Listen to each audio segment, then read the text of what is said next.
شديد البطش والبرهان حافظ الدين والقرآن.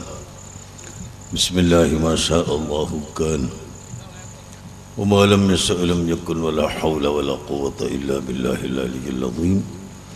الحمد لله رب العالمين والصلاة والسلام على سيدنا محمد وعلى آله وأصحابه أجمعين. ما بعد، أصحاب السماحة والفضيلة، أحبتنا الأعزاء، علماءنا الأفاضل،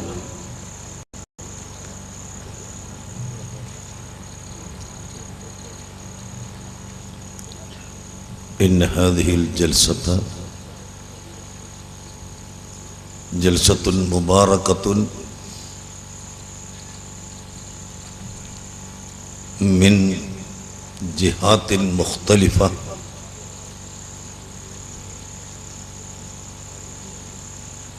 أهمها وأجلها وأكرمها وأشرفها وأفضلها وعلاها تكريم سماحة وفضيلة الشيخ تاج العلماء السيد عبد الرحمن البخاري حفظه الله ورعاه وطول عمره مع الصحة والعافية، وهو ظل الله في العالم، ظل المؤمنين في الأرض، ملجأ المتعلمين والعلماء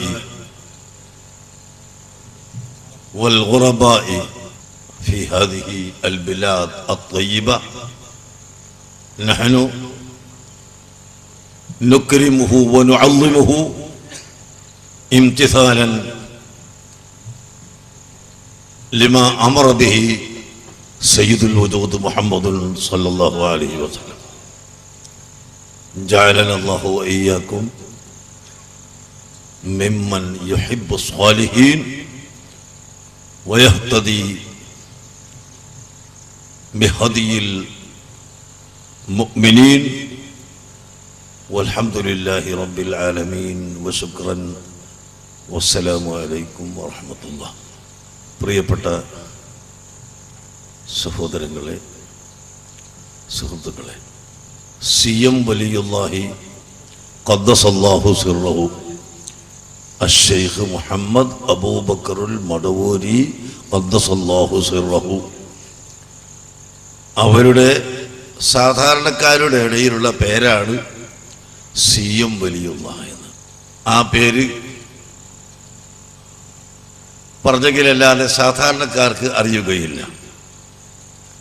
ബഹുമാനപ്പെട്ട ഷെയ്ഖ് മുഹമ്മദ് അബൂബക്കറുൽ മടവൂരി സിയം വലിയുല്ലാഹി മഹാനവറുകളുടെ മഹത്വം ഇവിടെ ധാരാളം വിവരിക്കേണ്ടതുണ്ട്. അത് വിവരിക്കാൻ സമയം മതിയാവുകയില്ല, അത്രയും അധികം ഉണ്ട്. അതിൽ ഒരു ചെറിയ എളിയ ഒരു ഖാദിമ് എന്ന നിലക്ക് എനിക്ക് തന്നെ ബഹുമാനപ്പെട്ട സിയം വലിയുല്ലാഹി അവറുകളിൽ നിന്ന് ഉണ്ടായ അനുഭവ സത്യങ്ങൾ ധാരാളമുണ്ട്. ഒന്ന്, മഹാനവറുകൾക്ക് ബിദ്അത്തുകാരോട് കടുത്ത വിരോധമായിരുന്നു. അതാണല്ലോ പരിശുദ്ധ ഖുർആൻ നമ്മെ പഠിപ്പിച്ചത്. وَإِذَا رَأَيْتَ الَّذِينَ يَخُوضُونَ فِي آيَاتِنَا فَأَعْرِضْ عَنْهُمْ. പരിശുദ്ധ ഖുർആൻ ദുർവ്യാഖ്യാനം ചെയ്ത് അതിനെ വളച്ചൊടിച്ച് തെറ്റായി വ്യാഖ്യാനിക്കുന്ന ആളുകളെ കണ്ടാൽ ഫഅഅ്രിദ് അൻഹും, അവരെ തൊട്ട് പൂർണ്ണമായി വെടിഞ്ഞ് തിരിഞ്ഞു കളയണം, അവരുമായി ബന്ധപ്പെടരുത്. ഫഇമ്മാ യുൻസിയന്നക ശൈത്താനു ഫലാ തഖഉദ് ബഅദ الذിക്റ മഅൽ ഖൗമിൽ ളാലിമീൻ. ഇനി അഥവാ പിശാച് വന്ന് നിന്നെ പ്രേരിപ്പിച്ച് നീ മറന്നുപോയി അങ്ങനെ മറന്നുകൊണ്ട് ഏതെങ്കിലും ഒരു ബിദ്അത്തുകാരന്റെ കൂടെ നീ ഇരിക്കുകയോ ബന്ധപ്പെടുകയോ ചെയ്താൽ ഫലാ തഖഉദു ബഅദ ദിക്റ, ഓർമ്മ വന്നു കഴിഞ്ഞാൽ പിന്നെ ഇരിക്കാൻ പാടില്ല. മഅൽ ഖൗമിൽ ളാലിമീൻ, അവർ അക്രമികളാണ്, അവരുടെ കൂടെ ഇരിക്കരുത്. പരിശുദ്ധ ഖുർആന്റെ കൽപ്പനയാണ്. അപ്പോ ബിദ്അത്തുകാരുടെ കൂടെ ഇരിക്കാൻ പാടില്ല. പക്ഷേ അതിൻ്റെ തുടർന്നുള്ള ആയത്തിൽ അള്ളാഹു നമ്മെ പഠിപ്പിക്കുന്നു, ബിദ്അത്തുകാരനെ നമ്മൾ അങ്ങനെ വർജിച്ച് അവനെ വെടിഞ്ഞു അവൻ്റെ കൂടെ ഇരിക്കാതെയും പോകാതെയും ഇരുന്നാൽ അവൻ പിഴച്ചു പോയാൽ, കൂടുതൽ പിഴച്ചു പോയാൽ നിങ്ങൾ തെറ്റുകാരാവുകയില്ലേ എന്ന ചോദ്യത്തിന് മറുപടിയായി അല്ലാഹു തആല പറയുന്നു, മാ അലൈക്കും മിൻ ഹിസാബിഹിം മിൻ ശൈഇൻ. അവരോട് കാര്യങ്ങളൊക്കെ പറഞ്ഞു കൊടുത്തിട്ടാണല്ലോ അവർ മനസ്സിലാക്കാതെ വിദ്യാർത്ഥികാരായി പോയത്. പിന്നെ അവരെ ഹിസാബിനെ പറ്റി നിങ്ങളോട് ചോദിക്കൂല. അല്ലാഹു തആല ഖുർആനിൽ പഠിപ്പിച്ച വലാകിൻ ദിക്റ, നിങ്ങൾക്ക് അവരെ ഗണ്ണിക്കൽ അനിവാര്യമാണ്, അതുമാത്രമാണ് ചെയ്യേണ്ടത് എന്ന് ഖുർആൻ പഠിപ്പിച്ചു. അതുകൊണ്ടാണ് ഗവൺമെന്റ് രൂപീകരിക്കുന്ന കമ്മിറ്റികൾ, വഖഫ് ബോർഡ്, ഹജ്ജ് കമ്മിറ്റി തുടങ്ങി ഗവൺമെന്റ് ഉണ്ടാക്കുന്ന കമ്മിറ്റി പൂർണ്ണമായും നമുക്ക് നമ്മുടെ ഇഷ്ടത്തിന് ഉണ്ടാക്കാൻ കഴിയാത്തതാണ്. അതിൽ നമ്മൾ പോയിട്ടില്ലെങ്കിൽ ഇവർ തെറ്റായ തീരുമാനമെടുത്തു കളയും. അത് സമ്മതിക്കാതെ അവരെ ഗണ്ണിക്കാൻ വേണ്ടി ആ ബോർഡുകളിൽ വേണം എന്ന് നാം അവകാശപ്പെടുന്നത് അതാണ്. മുത്തഅല്ലിമീങ്ങൾ സംശയിക്കൂ, ഇവരെ കൂടെ ഇരിക്കാൻ പാടില്ല എന്ന് പറഞ്ഞാൽ പിന്നെന്തിനാ ഈ വഖഫ് ബോർഡിൽ സീറ്റ് കിട്ടണം, ഹജ്ജ് കമ്മിറ്റി സീറ്റ് കിട്ടണം എന്നൊക്കെ പറഞ്ഞു നടക്കുന്നത്? സംശയിക്കുമല്ല, സംശയിച്ചില്ലെങ്കിൽ സംശയിപ്പിക്കാൻ ആളുണ്ടാവും. അവർക്ക് മറുപടി പറഞ്ഞത് അള്ളാഹ് തന്നെ മറുപടി പറഞ്ഞിരിക്കുന്നത്, നമ്മൾ പറയണമെന്നില്ല. ചുരുക്കത്തിൽ മൻ വഖറ സ്വാഹിബ ബിദ്അത്തിൻ, ബിദ്അത്തുകാരനെ ഒരുത്തൻ ബഹുമാനിച്ചാൽ ഫഖദ് അആന അലാ ഹദ്മിൽ ഈമാൻ, ഈമാൻ പൊളിച്ചു കളയുന്നതിന് അവൻ സഹായിച്ചവനായി പോകും എന്ന് തുടങ്ങി ബിദ്അത്തുകാരെ പ്രിയം വെക്കാൻ പാടില്ല എന്ന് പരിശുദ്ധ ഖുർആൻ നിരവധി ആയത്തിൽ പഠിപ്പിച്ചു, ഹദീസിൽ പഠിപ്പിച്ചു, സ്വഹാബത്തിന്റെ വാക്കുകളും പ്രവർത്തനങ്ങളും പഠിപ്പിച്ചു. ഈ കാര്യം ഞാൻ നിങ്ങളോട് പറയട്ടെ, എന്റെ ചെറുപ്പത്തിൽ തന്നെ ബിദ്അത്തുകാരോട് കടുത്ത വിരോധം വേണം എന്ന് പഠിപ്പിച്ചത് ബഹുമാനപ്പെട്ട CM വലിയുള്ളാഹി അവർകളാണ്. അവിടത്തെ കാണാൻ പോകുന്ന സമയത്തൊക്കെ പറയുന്ന പ്രധാനപ്പെട്ട വാക്ക് അതാണ്, ബിദ്അത്തുകാരെ വെറുക്കണം, അവർ ഇസ്ലാമിനെ നശിപ്പിച്ചവരാണ്, അവരെ പ്രിയം വെച്ച് പോകരുത് എന്ന് ചെറിയ മുത്തഅല്ലിമായ കാലത്ത് എന്നെ ഉപദേശിച്ച് അതിനുശേഷം വളരെ ശക്തിയായി അവരോട് എതിർക്കുന്നത് ഞാൻ കണ്ടിട്ടുണ്ട്. കുറച്ചു കാലം സംസാരിക്കാതെ ഇരുന്നു, പിന്നീട് സംസാരം തുടങ്ങി, വഴുതിനൊക്കെ വരൽ തുടങ്ങി. ഞാൻ വഴുത് പറയും, അവർ സ്റ്റേജിൽ വിളിക്കും. അങ്ങനെ ഒരു 2 കൊല്ലത്തോളം ഉണ്ടായിരുന്നു.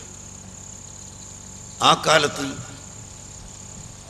നരിക്കുനി അങ്ങാടിയിൽ വലിയൊരു വഴുത് പറയുമ്പോൾ സ്റ്റേജിന്റെ അടുക്കൽക്കെത്തി ഉടനെ അവിടെ നിന്ന് കോണിമൽക്ക് കയറാതെ നിന്നിട്ട് ആ മേശമ്മൽ വെച്ച ഫ്ലാസ്ക്, ഗ്ലാസ് തുടങ്ങിയതുണ്ട്, അതൊക്കെ എടുക്കുമെന്ന് പറഞ്ഞു എടുപ്പിച്ചു. എന്നിട്ട് അതിൻ്റെ മുകളിൽ വിരിച്ച വിരിപ്പ് എടുക്കാൻ പറഞ്ഞു. എടുത്ത് മടക്കി അത് ചുംബിച്ചു. ഒരാളുടെ അടുക്കൽ കൊടുത്ത് സൂക്ഷിച്ചു വെക്കാൻ പറഞ്ഞു. വേറെ ഒരു വിരിപ്പ് കൊണ്ടുവരാൻ പറഞ്ഞു. വിരിപ്പ് വിരിച്ചു. അതിനുശേഷം ക്ലാസ് അവിടെ വെച്ചോ എന്ന് പറഞ്ഞു. എന്തായിരുന്നു അത്? അഷ്റഫുൽ ഖൽഖ് സല്ലല്ലാഹു അലൈഹി വസല്ലം തങ്ങൾ അന്ത്യവിശ്രമം കൊള്ളുന്ന ഖബർ ഷരീഫിന്റെ അവിടത്തെ ഖുബ്ബത്തുൽ ഖദറാഇന്റെ അൽ ഖുബ്ബത്തുൽ ഖദറാഇന്റെ പച്ചക്കുബ്ബയുടെ ഫോട്ടോ ഉള്ള റസൂലുള്ളാഹി സ്വല്ലല്ലാഹു അലൈഹി വസല്ലം തങ്ങളുടെ റൗളയുടെ ഫോട്ടോ ഉള്ള ഒരു മുസല്ലയാണ് നിസ്കരിക്കുന്ന മുസല്ല. ഈ മുസല്ല അതിൻ്റെ മുകളിൽ ഫ്ലാസ്കും ഗ്ലാസും വെച്ചപ്പോൾ ആ സ്റ്റേജിലേക്ക് കയറിയില്ല. അത് എടുപ്പിച്ച് അദബും മര്യാദയും പഠിപ്പിച്ചു. അള്ളാഹുവിൻ്റെ ഹബീബിൻ്റെ റൗളക്ക് മാത്രമല്ല, ആ റൗള വരച്ചുണ്ടാക്കിയ സാധനത്തിന് മഹത്വം ഉണ്ട് എന്ന് ആ സ്റ്റേജിൽ വെച്ച് പ്രസംഗിക്കാൻ എന്നോട് ഉപദേശിച്ചു. നിനക്ക് ഇങ്ങനെയാ പറഞ്ഞത്, റസൂലുള്ളാഹിന്റെ റൗളന്റെ ഫോട്ടോ ഉള്ള പടം നിനക്ക് ക്ലാസ് പിരിക്കാനുള്ളതല്ല, വെക്കാനുള്ളതല്ല, ഫ്ലാസ്ക് വെക്കാനുള്ളതല്ല എന്ന് പറയണം എന്ന് പറഞ്ഞിട്ട് ഗൗരവത്തിൽ പറഞ്ഞ് ജനങ്ങളെ ധരിപ്പിച്ചു. അതല്ലേ നമ്മൾ വിശ്വസിക്കുന്നത്? നബി സല്ലല്ലാഹു അലൈഹി വസല്ലം തങ്ങളുടെ കാലിൽ ധരിച്ച ചെരുപ്പ്, ആ ചെരുപ്പ് മഹാന്മാരായ സഹാബത്ത് എടുത്ത് ചുംബിക്കുകയും തലയിലെടുത്ത് വെക്കുകയും ചെയ്തിരുന്നു. ആ ചെരുപ്പ് കിട്ടാത്തവർ ചെരുപ്പിൻ്റെ കോലം തുന്നിയുണ്ടാക്കി അത് എടുക്കുകയും ചുംബിക്കുകയും തലയിൽ കെട്ടിലും തൊപ്പിയിലും അത് ഉണ്ടാക്കുകയും ചെയ്തതായി ധാരാളം കിതാബുകളിലുണ്ട്. ചുരുക്കത്തിൽ തഅളീം, ബഹുമാനം, റസൂലുള്ളാഹി സ്വല്ലല്ലാഹു അലൈഹി വസല്ലം തങ്ങളെയും തങ്ങളുമായി ബന്ധപ്പെട്ട എല്ലാ വസ്തുക്കളെയും തഅളീം ചെയ്യുന്ന, ബഹുമാനിക്കുന്ന ആ വലിയ അമൽ എൻ്റെ ചെറുപ്പകാലത്ത് എന്നെ കൂടുതൽ അനുഭവത്തിൽ പഠിപ്പിച്ചത് ബഹുമാനപ്പെട്ട മടവൂർ CM വലിയുള്ളാഹി തങ്ങളവറുകളാണ്. അതുകൊണ്ട് തന്നെ എനിക്കും അവിടത്തോട് വലിയ പ്രിയം ആയിരുന്നു, ഇപ്പോഴും ആണ്. അങ്ങനെയാണ് പാലക്കാട്ട് പൂടൂർ എന്ന സ്ഥലത്ത് വഹാബികളുമായി വാദപ്രതിവാദത്തിന് പോകാൻ ഒരുങ്ങിയപ്പോൾ EK ഹസൻ മുസ്ലിയാർ ഹജ്ജിന് പോയ സമയം ഞങ്ങളെല്ലാം കൂടി പോകുമ്പോൾ ബഹുമാനപ്പെട്ട CM വലിയുള്ളാഹിനെ കൊണ്ട് ദ്വാരപ്പിക്കണം. വലിയൊരു വാദപ്രതിവാദം അതിന് മുമ്പ് നടത്തിയിട്ടില്ല. അതുകൊണ്ട് അവിടുത്തെ ദുആ വേണം എന്ന് ആലോചിച്ച് ഞാൻ 3-4 സ്ഥലത്ത് പോയി. ചെല്ലുമ്പോഴൊക്കെ പറയുക ഇപ്പോൾ ഇവിടുന്ന് പോയിട്ടേ ഉള്ളൂ. ചുരുക്കത്തിൽ കണ്ടില്ല. വളരെ ദുഃഖത്തോടു കൂടി പോയി. പാലക്കാട്ട് ചെന്ന് മഞ്ഞക്കുളം മക്കാമിൽ കയറി ദുആ ചെയ്ത് സിയാറത്ത് നടത്തി വാദപ്രതിവാദത്തിന് പോകാൻ ഒരുങ്ങിയപ്പോഴാണ് മടവൂർ സ്വദേശിയായ ഒരാൾ ഓടി വന്ന് അസ്സലാമു അലൈക്കും എന്ന് പറഞ്ഞ് എൻ്റെ കൈ പിടിക്കുന്നു. എന്നിട്ട് എന്നോട് പറയുന്നു, എന്നെ CM വലിയുള്ളാഹി നേരിട്ട് നിങ്ങളിലെ അടുക്കലേക്ക് അയച്ചതാണ്. നിങ്ങൾ വാദപ്രതിവാദം നടത്തണം, അതിന് പോയിക്കൊള്ളാൻ നിങ്ങൾക്ക് സമ്മതം തന്നിരിക്കുന്നു, വിജയിക്കും എന്ന് അറിയിച്ചിട്ടുണ്ട് എന്ന് പറഞ്ഞ് CM വലിയുള്ളാഹിന് സലാമും പറഞ്ഞിട്ട് പൂടൂർ വാദപ്രതിവാദം പാലക്കാട് അതിന് പറഞ്ഞയച്ചു. സഹോദരന്മാരെ, നിങ്ങൾക്ക് പരിചയമുണ്ടോയെന്നറിയില്ല. ആ വാദപ്രതിവാദത്തിൽ 90 വീട്ടുകാർ മുജാഹിദ് പ്രസ്ഥാനത്തിൽ നിന്ന് മടങ്ങുകയും അവിടെ പറളി വഹാബികളുടെ കോട്ടയായ ആ പ്രദേശത്ത് തന്നെ പോടൂരിലെ മടങ്ങിയ സുന്നികളും പറളിയിലെ സുന്നികളും ചേർന്നുകൊണ്ട് ഒരു പള്ളി ഉണ്ടാക്കുകയും അവിടെ ജുമുഅ സ്ഥാപിക്കുകയും ചെയ്തത് നിങ്ങൾക്ക് പാലക്കാട് ജില്ലയിൽ പോയി നോക്കിയാൽ കാണാവുന്നതാണ്. അങ്ങനെ അഹ്ലുസുന്നത്ത് വൽ ജമാഅത്തിന്റെ വളർച്ചയ്ക്ക് വേണ്ടി ഗണ്ണന പ്രസംഗത്തിലും വാദപ്രതിവാദത്തിലും ഒന്നും പോകാതെ ഇരുന്ന സ്ഥലത്തുനിന്ന് നിയന്ത്രിച്ചിരുന്ന ആളാണ് ബഹുമാനപ്പെട്ട CM വലിയുള്ളാഹി തങ്ങളവറുകൾ. അങ്ങനെ 2 മിനിറ്റ് ഞാൻ പറയുന്നു. വാദപ്രതിവാദം കഴിഞ്ഞു, തിരിച്ചു വന്നു. ആ വാദപ്രതിവാദത്തിൻ്റെ ഇടയിൽ വലിയ അത്ഭുതങ്ങളൊക്കെ ഉണ്ടായിട്ടുണ്ട്. മുജാഹിദ് മൗലവി ബോധം കെട്ട് 5 മിനിറ്റ് നേരം വീണുപോയിട്ടുണ്ട്. ഏകദേശം ഒരു കിണറിലെ വെള്ളം മുഴുവനും വറ്റിപ്പോയിട്ടുണ്ട് കുടിച്ചിട്ട്. ഇതൊക്കെ ഉണ്ടായി.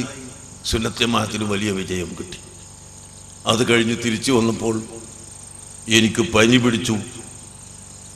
110 ഡിഗ്രിയിൽ പനിയായി. 3-4 ഡോക്ടർമാർ ചികിത്സിച്ചിട്ടും മാറുന്നില്ല.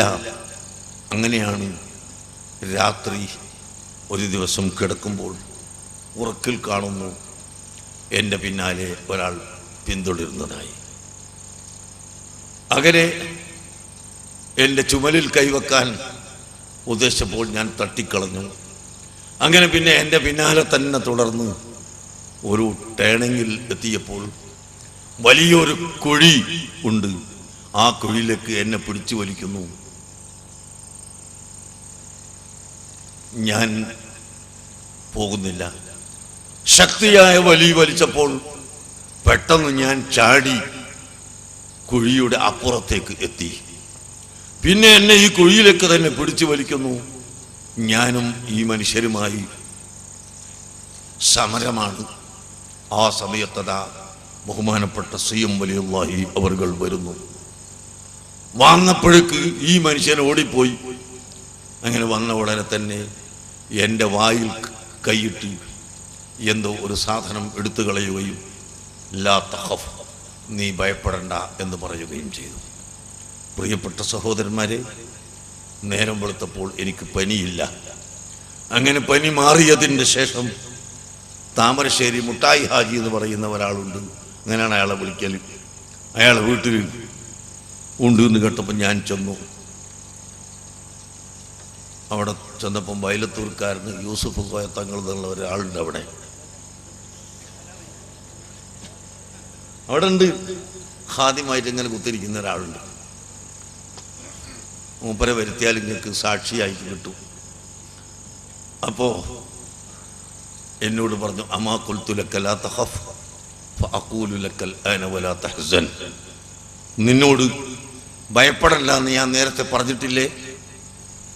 ഇപ്പോൾ അതിൽ കൂട്ടിച്ചേർത്തുകൊണ്ട് പറയുന്നു വലാ തഹ്സൻ, ദുഃഖിക്കുകയും വേണ്ട എന്ന്. പ്രിയപ്പെട്ട സഹോദരങ്ങളെ, ഇത് കേട്ടുകേൾവിയൊന്നുമല്ല, വിനീതനായ എനിക്കുള്ള അനുഭവം ആണ്. അങ്ങനെ നിരവധി അനുഭവങ്ങൾ, 1, 2, 10 ഒന്നുമല്ല.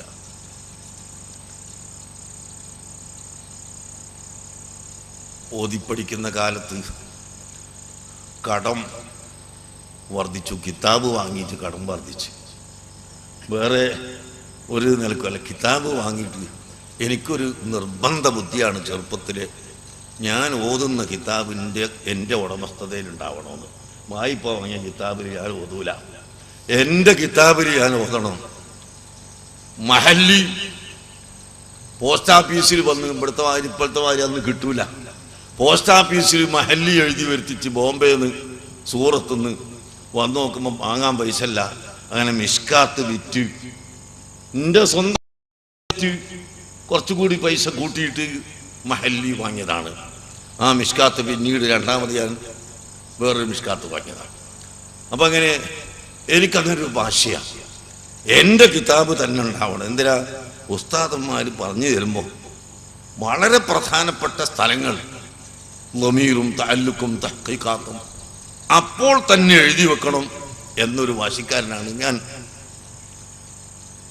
ഇതെന്തിനാ ഞാൻ പറഞ്ഞത്? ഇതെന്തിനാ പറഞ്ഞത് ഇപ്പോ?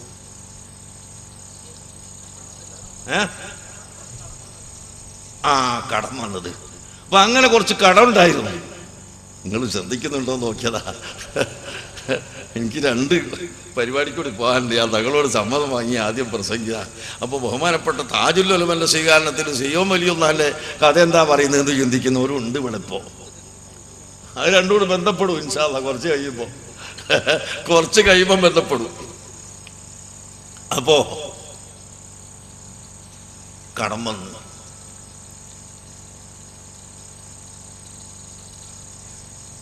കാണുന്നവരോടൊക്കെ ദ്വാരക്കാൻ പറയുന്ന കൂട്ടത്തിൽ കടം വീടാൻ ദ്വാരക്കാരൻ ഞാൻ പറയലുണ്ട്. ചാപ്പനങ്ങാടി വാപ്പു മുസ്ലിയാരോട് ഒരിക്കൽ പറഞ്ഞു കടം വീടാൻ ദ്വാരക്കണമെന്ന്. മൂപ്പര് പറഞ്ഞ് 2 ദ്വാരല്ലേ. ഒന്ന് അല്ലാഹുമ്മ ഇന്നി അഊദു ബിക മിനൽ മഗ്സമി വൽ മഗ്റം എന്ന് ഒരു ദുആ ഉണ്ട്. വേറൊരു ദുആ മിൻ ഗലബത്തിദ് ദൈനി വഖഹരി റിജാൽ, കടം വർദ്ധിക്കുന്നതിൽ തൊട്ട് കാവൽ ചെയ്യുന്ന ഒരു ദുആ ഉണ്ടല്ലോ. അതുകൊണ്ട് നിനക്കിപ്പം മിൻ ഗലബത്തിദ് ദൈനി എന്നുള്ള ദുആ മതി, എല്ലാം വീടണ്ടെന്ന് പറഞ്ഞ് മാപ്പൂലാർ പറഞ്ഞതാവുണ്ട്.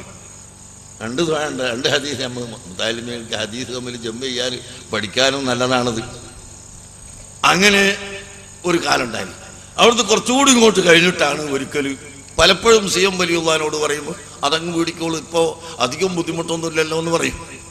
ഒരു ദിവസം എന്നോട് പറയുന്നു, നിങ്ങൾക്ക് ഇത്ര ഉറുപ്പിക, ഇത്ര അണ, ഇത്ര പൈസ കടമുണ്ട്.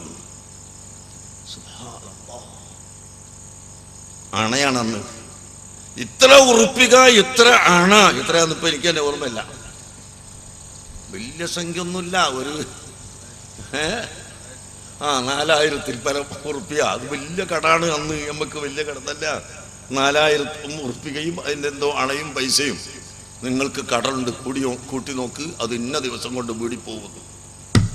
സഹോദരന്മാര്, ഞാൻ പോയി ഇരുന്ന് വളരെയധികം ആലോചിച്ച് കണക്ക് കൂട്ടിയപ്പോൾ ബഹുമാനപ്പെട്ട സിയം വലിയുള്ളാഹി പറഞ്ഞ കണക്ക് തന്നെ, ഒരു പൈ പോലും വ്യത്യാസമില്ല.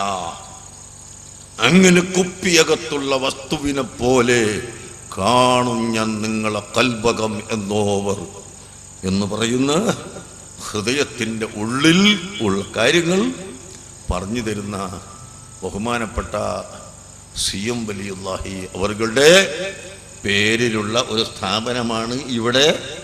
അതുകൊണ്ട് ഈ സ്ഥാപനത്തെ നിങ്ങൾ സഹായിക്കണം. ഒരു കാര്യം. രണ്ടാമത്തത്, സിയം ഇബ്രാഹിം സാഹിബ്, സിയം എന്നുള്ള ഇനിഷ്യലേ ഒത്തിട്ടുള്ളൂ, ബാക്കി ഇബ്രാഹിം എന്നാ പേര്. അങ്ങനെയാണെങ്കിലും മൂപ്പര് സിയം വലിയുള്ളാനെ വളരെ ബഹുമാനിക്കുന്ന ആളാണ്.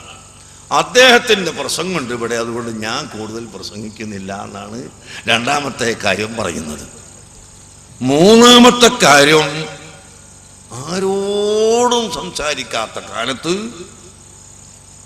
ജനങ്ങൾ വെറുതെ ഇങ്ങനെ വന്ന് കാത്തുനിന്ന് തിരിച്ചു പോകുന്ന സമയത്തും ബഹുമാനപ്പെട്ട താജുൽ ഉലമാ സയ്യിദ് അബ്ദുറഹ്മാൻ അൽ ബുഖാരി ഉള്ളാൾ തങ്ങൾ സിയം വലിയുള്ളാനെ കാണണമെന്ന് ഉദ്ദേശിച്ച് വീട്ടിൻ്റെ താഴെ എത്തിയാൽ വീട്ടിൻ്റെ മുകളിൽ കിടക്കുന്നവർ അറിയുകയും തങ്ങൾ വന്നിട്ടുണ്ട്, ഉടനെ വിളിക്കണം എന്ന് പറഞ്ഞ് വിളിപ്പിക്കുകയും ചെയ്യുന്ന ബഹുമാനപ്പെട്ട തങ്ങളോട് വളരെയധികം ആദരവും ബഹുമാനവും ഉള്ള ആളായിരുന്നു ബഹുമാനപ്പെട്ട സിയം വലിയുള്ളാഹി അവർകൾ.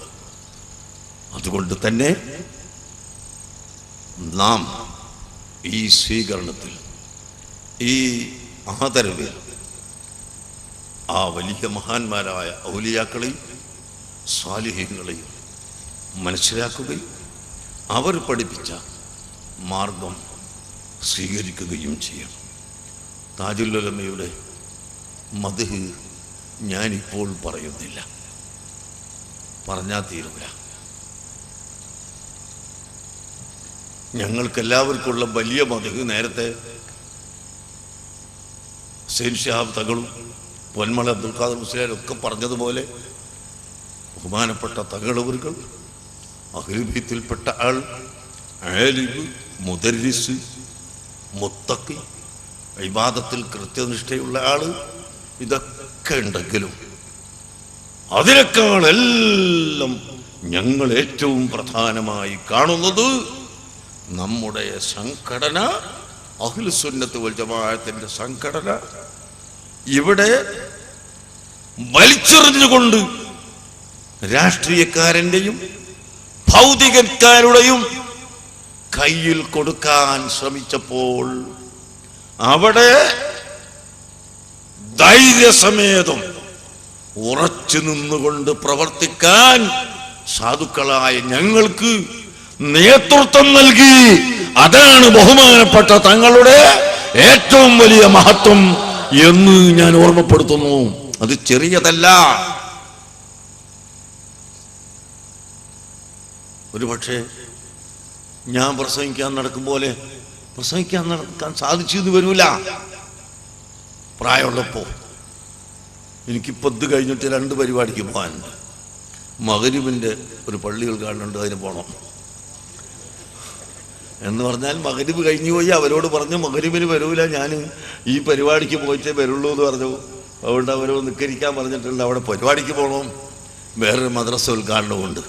അപ്പോൾ പക്ഷേ ഈ ഓടലും മണ്ടലും, ഞങ്ങൾ മണ്ടുന്ന ഓടലും ഒക്കെ ബഹുമാനപ്പെട്ട സയ്യിദ് അവറുകളുടെയും മറ്റ് അഹ്ലു ബൈത്ത് സയ്യിദന്മാരുടെയും ആലിമീങ്ങളുടെയും മുതഅല്ലിമീങ്ങളുടെയും ദുആയാണ് എന്ന് ഞങ്ങൾ ഉറച്ചു വിശ്വസിക്കുന്നു. അതുകൊണ്ട് നിങ്ങൾ ഒരു ഉറച്ച വിശ്വാസത്തിൽ നിൽക്കണം എന്ന് മാത്രം ഓർമ്മപ്പെടുത്തുന്നു. ആദരിക്കുന്നതിനൊക്കെ ഒരുപാട് തെളിവുകളുണ്ട്.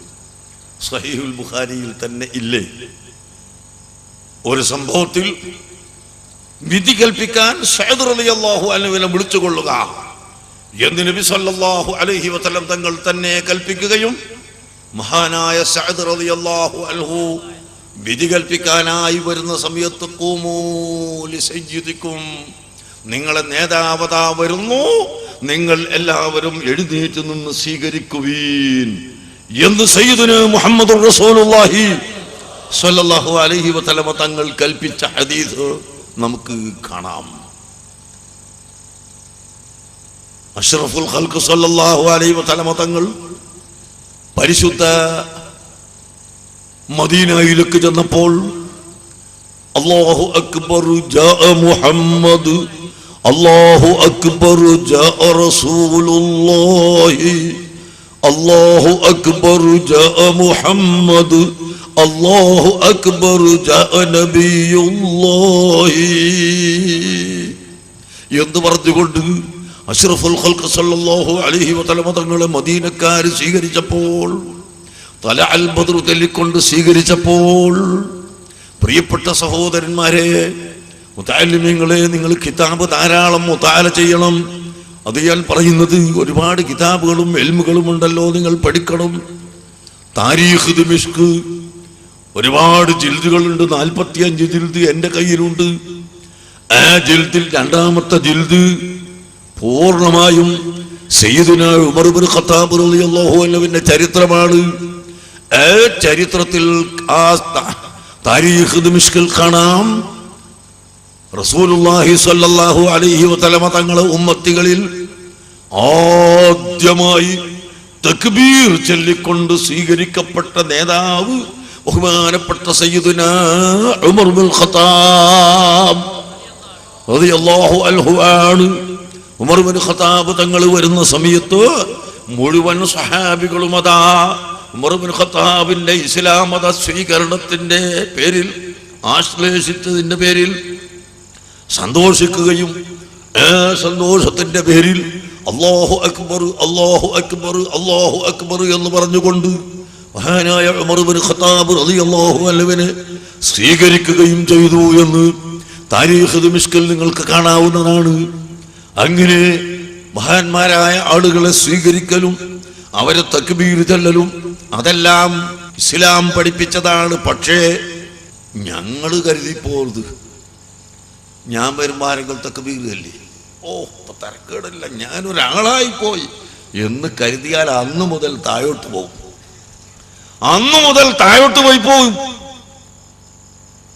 സയ്യിദുനാ റസൂലുള്ളാഹി സ്വല്ലല്ലാഹു അലൈഹി വസല്ലം തങ്ങൾ പറഞ്ഞു, മൻ അഹബ്ബ അൻ യതമസ്സല ലഹു അൻ-നാസു ഖിയാമൻ ഫല്യതബവ്വ മഖഅദഹു മിനൻ നാർ. ഒരാൾ സദസ്സിലേക്ക് കയറി വരുമ്പോൾ എന്നെ കണ്ടിട്ട് ആളുകൾ നിൽക്കണം എന്ന് കരുതിപ്പോയാൽ നരകത്തിൽ നിന്ന് ഒരു സീറ്റ് അവൻ ഉറപ്പിച്ചു കഴിഞ്ഞു. ഇത് പറഞ്ഞുകൊണ്ട് നബി സല്ലല്ലാഹു അലൈഹി വസല്ലം തങ്ങൾ സഹാബികളോട് പറഞ്ഞു, ഞാൻ നിങ്ങളെ സദസ്സിൽ കയറുമ്പോൾ നിങ്ങൾ നിൽക്കണ്ട, ഞാൻ കടന്നു വരുമ്പോൾ നിങ്ങൾ നിൽക്കണ്ട. സുബ്ഹാനല്ലാഹ്. അടുത്ത സമയം നബി സല്ലല്ലാഹു അലൈഹി വസല്ലം തങ്ങൾ സദസ്സിലേക്ക് കയറി വരുന്നു.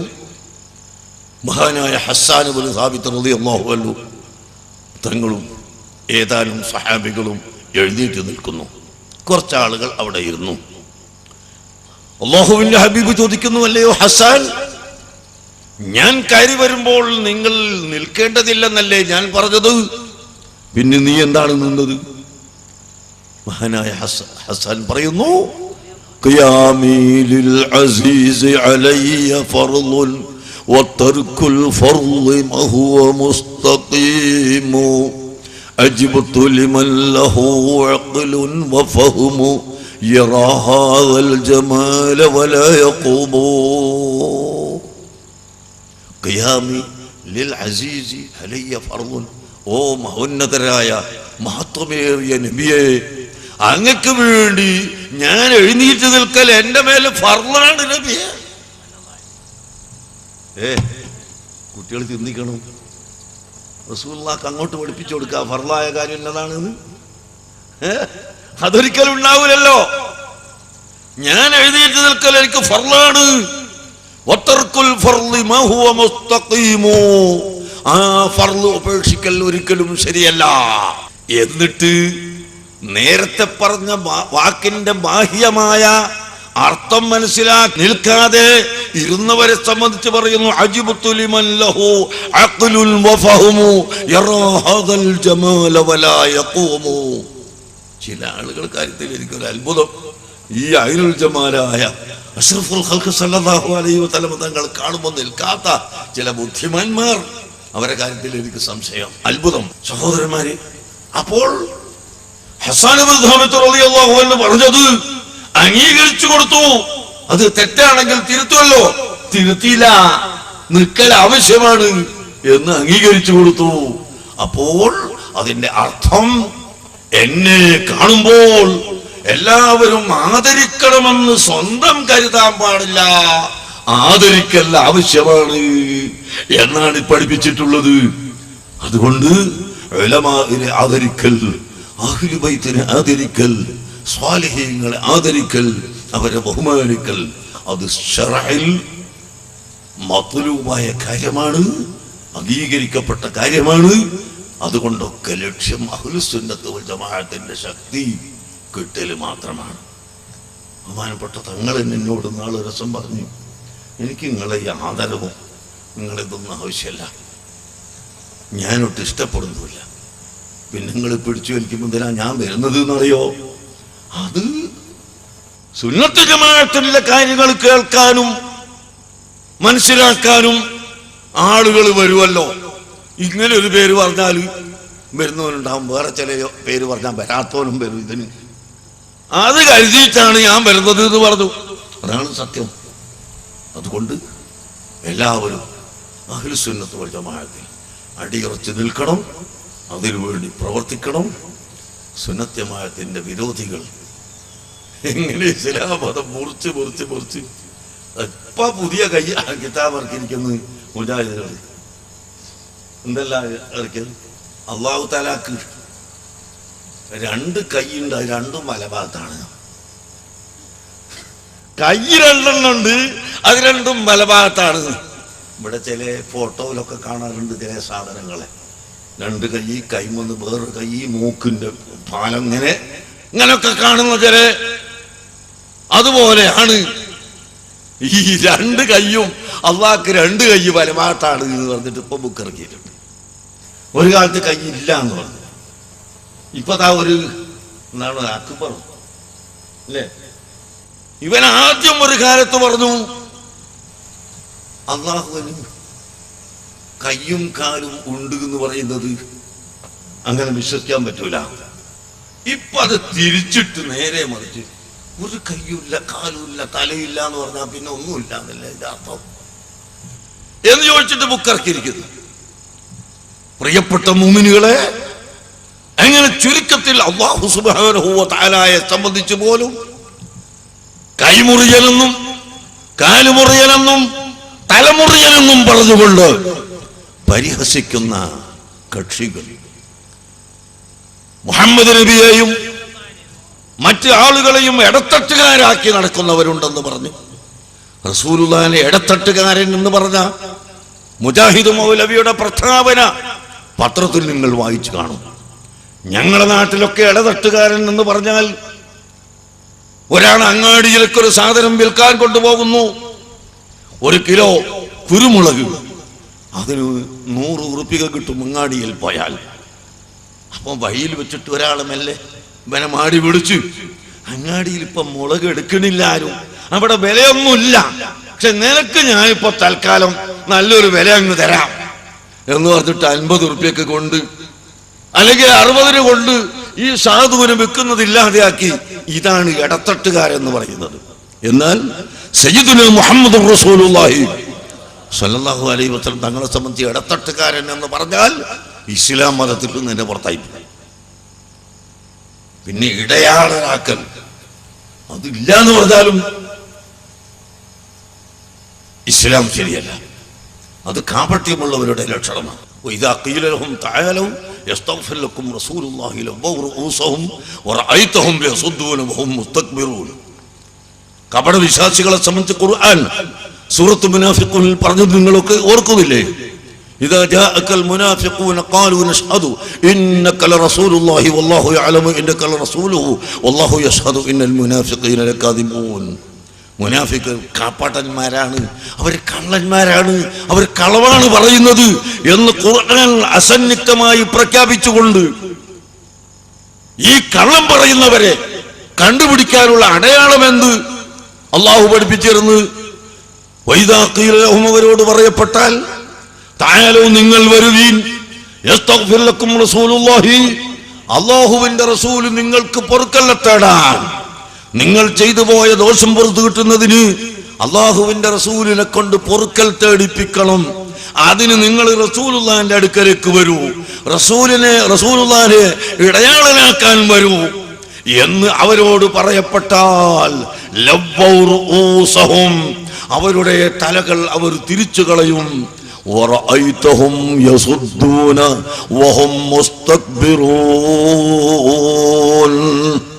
ഞങ്ങൾക്ക് അള്ളാഹുവിനോട് നേരിട്ട് ചോദിച്ചാൽ മതി, ഇടക്ക് ഒരാളെ വസീലയാക്കേണ്ട ആവശ്യമില്ല, റസൂലുള്ളാഹിനെ കൊണ്ട് പ്രാർത്ഥിപ്പിക്കേണ്ട ആവശ്യമില്ല എന്ന് പറഞ്ഞുകൊണ്ട് അഹങ്കരിച്ച് അവര് പോകും നബിയേ. സഹോദരങ്ങളെ, അപ്പോൾ അള്ളാഹുവിന്റെ ഹബീബിനെ ഇടയാളനാക്കാൻ സമ്മതിക്കാത്തവൻ അത് മുനാഫിഖാണ്. അല്ലാത്തവരോ ولو أنهم يظلموا أنفسهم جاءوك فاستغفروا الله واستغفر لهم الرسول لوجدوا الله توابا رحيما. ദോഷം പൊറുക്കാൻ അഷ്റഫുൽ ഖൽഖ് സല്ലല്ലാഹു അലൈഹി വസല്ലം തങ്ങളെ ഇടയാളനാക്കുകയും അവിടത്തെ കൊണ്ട് പ്രാർത്ഥിപ്പിക്കുകയും ചെയ്യണം. അതാണ് എങ്കിലേ അല്ലാഹ് പുറത്തു കൊടുക്കൂ എന്ന് ഖുർആൻ പറയുന്നു. അങ്ങനെ ഖുർആനും ഹദീസും ഇജ്മാഉം എല്ലാം പഠിപ്പിച്ച തത്വങ്ങളെ മുഴുവനും കാറ്റിൽ പരത്തിക്കൊണ്ട് അഹ്ലുസുന്നത്തി വൽ ജമാഅത്തിനെ അങ്ങേയറ്റം വലിച്ചെറിഞ്ഞുകൊണ്ട് ബിദ്അത്ത് പ്രചരിപ്പിക്കുന്ന കക്ഷികൾ ഇവിടെ വരുമ്പോൾ നാം ഒറ്റക്കെട്ടായി സുന്നത്ത് ജമാഅത്തിൽ ഉറച്ചു നിൽക്കണം എന്നും അതിൻ്റെ പ്രചാരകരാവണമെന്നും പ്രവർത്തകരാകണമെന്നും നിങ്ങളോട് ഓർമ്മപ്പെടുത്തി വാക്കുകൾ നിർത്തട്ടെ. അതിനുവേണ്ടി നമ്മൾ എന്തെല്ലാം ചെയ്യുന്നു അതൊക്കെ നിങ്ങൾ സഹായിക്കണം. ഇപ്പോൾ സിറാജ് ദിനപത്രം അത് വിപുലമാക്കി നടത്തുന്നു. വളരെ സാമ്പത്തികമായ ഞെരുക്കം കൊണ്ടാണ് നടത്തുന്നത്. നിങ്ങൾ സഹായിക്കണം. അതുപോലെ നമ്മുടെ സുന്നി വോയിസും സുന്നത്തും റിസാലയും അങ്ങനെ സുന്നത്ത് ജമാഅത്തിന്റെ പത്രങ്ങൾ എല്ലാം നിങ്ങൾ സഹായിക്കണം. നമ്മുടെ മുഴുവൻ പ്രവർത്തനങ്ങളും സഹായിക്കണം. CM സെന്ററിൻ്റെയും മറ്റ് സുന്നത്ത് ജമാഅത്തിന്റെ മുഴുവൻ സ്ഥാപനങ്ങളെയും സഹായിക്കണമെന്ന് ഓർമ്മപ്പെടുത്തി ഞാൻ നിർത്തട്ടെ. ബഹുമാനപ്പെട്ട താജുൽ ഉലമ തങ്ങളവർക്ക് അല്ലാഹു സുബ്ഹാനഹു വ തആല ഒരുപാട് കാലം ആഫിയത്തോടെ ദീർഘായുസ് പ്രദാനം ചെയ്യുമാറാകട്ടെ. സാധുക്കളായ നമുക്കും അല്ലാഹു തആല ഒരുപാട് കാലം ഇവിടെ പ്രവർത്തിക്കാൻ ദീർഘ ആയുസ് നൽകുമാറാകട്ടെ. അല്ലാഹുവേ, സാധുക്കളായ ഞങ്ങൾക്ക് നേതൃത്വം നൽകാൻ ബഹുമാനപ്പെട്ട തങ്ങളവർക്കും മറ്റ് സയ്യിദുമാർക്കും ആലിമീങ്ങൾക്കും ഞങ്ങൾക്കെല്ലാവർക്കും നീ ദീർഘ ആയുസ് നൽകണം റഹ്മാനേ. റസൂലുള്ളാഹി സ്വല്ലല്ലാഹു അലൈഹി വസല്ലമ തങ്ങളുടെ ശഫാഅത്തിലും അവിടുത്തെ ഹൗദുൽ കൗസറിന്റെ അർഹതയിലും ഞങ്ങളെ പെടുത്തണം റഹ്മാനേ. റസൂലുള്ളാഹിന്റെ തിരുനോട്ടം ഞങ്ങളിലേക്ക് ഉണ്ടാവണം റഹ്മാനേ. റസൂലുള്ളാഹിയും ഞങ്ങളുമായി അകന്നു പോകുന്ന ഒരവസ്ഥയും ഉണ്ടാക്കല്ല റഹ്മാനേ. റസൂലുള്ളാഹിന്റെ ജിവാറിൽ ഒരുമിച്ച് കൂടാൻ തൗഫീഖ് ചെയ്യണം റഹ്മാനേ. മരിക്കുന്ന സമയത്ത് ലാ ഇലാഹ ഇല്ലല്ലാഹു മുഹമ്മദുർ റസൂലുള്ളാഹ് എന്ന കലിമത്തു തൗഹീദ് ചൊല്ലി മരിക്കാൻ തൗഫീഖ് ചെയ്യണം റഹ്മാനേ. برحمتك يا ارحم الراحمين وصلى الله على خير خلقه سيدنا محمد وآله وصحبه أجمعين والحمد لله رب العالمين.